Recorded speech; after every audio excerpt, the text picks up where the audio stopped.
Здравейте, уважаеми зрители на BTTV. Вие сте с поредното издание на размисли, страсти и политически течения.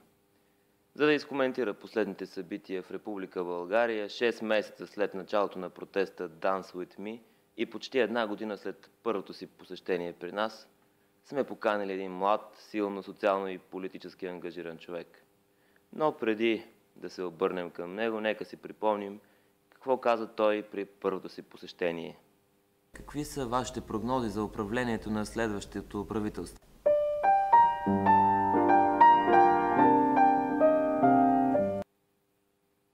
Уважаеми зрители на BTTV, нашият гост е Цвят Деян.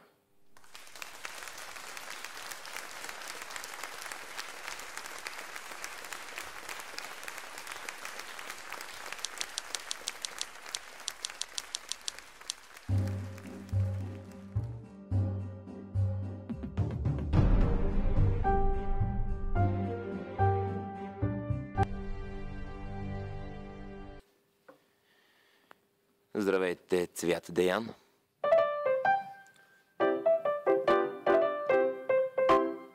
Многобройни, разбира се. Цвят Деян, какво искат протестиращите?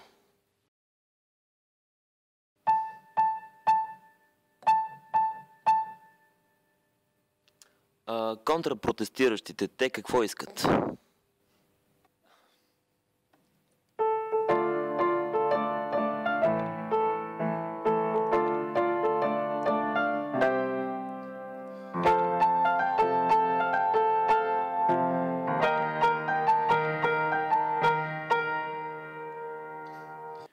Въпреки невиждано ниското одобрение на правителството, какво според вас го укрепи все още на власт?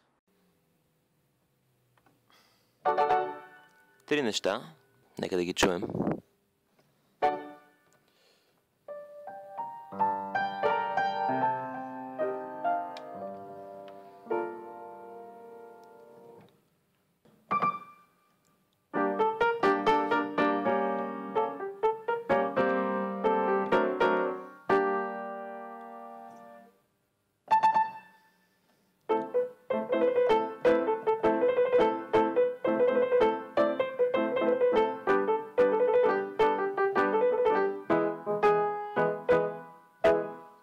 Благодарим ви, Цвят Деян. Има ли според вас провокатори на протестите? Кои са те?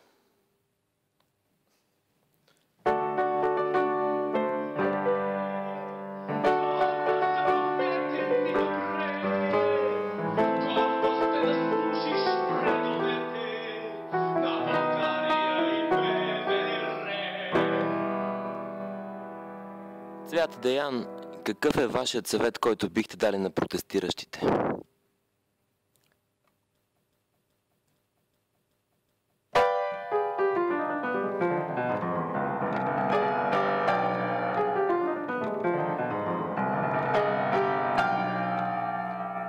Не е ли това прекалено радикално?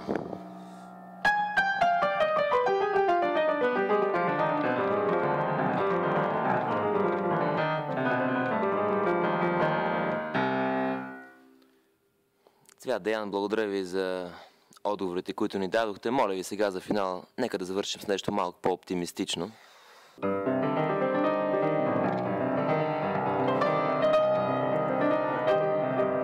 Цвят Деян. Цвят Деян.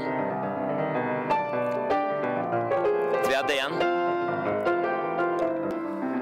Уважаеми зрители на BTTV, днес ни гостува Цвят Деян, който направи една доста мрачна прогноза. Стойте с нашата програма, за да ви държим в течение със събитията от България и света. Обичаме ви и до нови срещи!